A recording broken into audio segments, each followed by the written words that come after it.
আজকে আমরা পুরনো বাল্ব এবং বাতিল কলম দিয়ে এমন একটা জিনিস তৈরি করব যেটার বাজার মূল্য হচ্ছে 300 থেকে 500 টাকা, কিন্তু আমরা আজকে বানাবো সেটা ফেলে দেওয়া জিনিস দিয়ে। যেমন এখানে দেখতে পাচ্ছ, এই ময়লা আবর্জনা কলম এবং এটা দিয়ে আমরা সেই 300 টাকার জিনিস বানিয়ে ফেলবো। প্রথমে আমরা এই বাল্বটাকে মাটির নিচে পুঁতে দিব।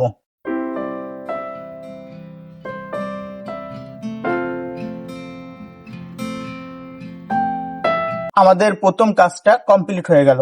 এখন আমাদের 2 নম্বর কাজ হচ্ছে মোমবাতিতে আগুন ধরানো,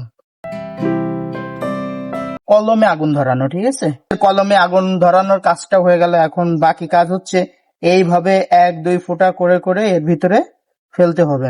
এভাবে ফেলতে ফেলতে জমে এমন একটা জিনিস তৈরি হবে যে জিনিসটার দাম 300 থেকে 500 টাকা। ঠিক আছে, তো এটা মাটির নিচে পুঁতে দেওয়ার কারণ হচ্ছে যখন এই গরম লাভাটা ওর ভিতরে পড়বে তখন যাতে বাস্ট হয়ে আমাদের কোনো ক্ষতি না হয়, এই জন্য। তো দেখতে থাকুন, শেষে দেখতে পাবেন যে আসলে আমরা কি তৈরি করেছি।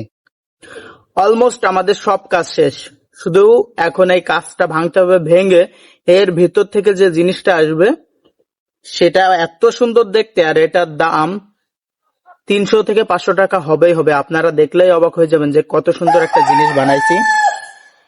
তো চলো ভাই, ভাঙা শুরু করি। এই যে ছোট্ট একটা ইটির টুকরা। আরে ভাই ভাঙেও না। এই যে ভাই ভাঙছে এক সাইড। কাজটা আগুনে পুড়ে পুড়ে এমন অবস্থা হয়েছে ভাই, এখন টান দিলে ভেঙে যায়। এই যে বের হও।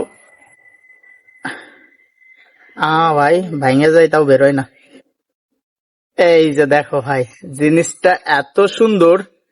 এখন এটাকে সুন্দর করে ঘষে একটা শেপের ভিতরে আনতে হবে, তাহলে তৈরি হয়ে যাবে আমাদের সেই আকর্ষণীয় জিনিস। দেখো ভাই কত সুন্দর দেখতে।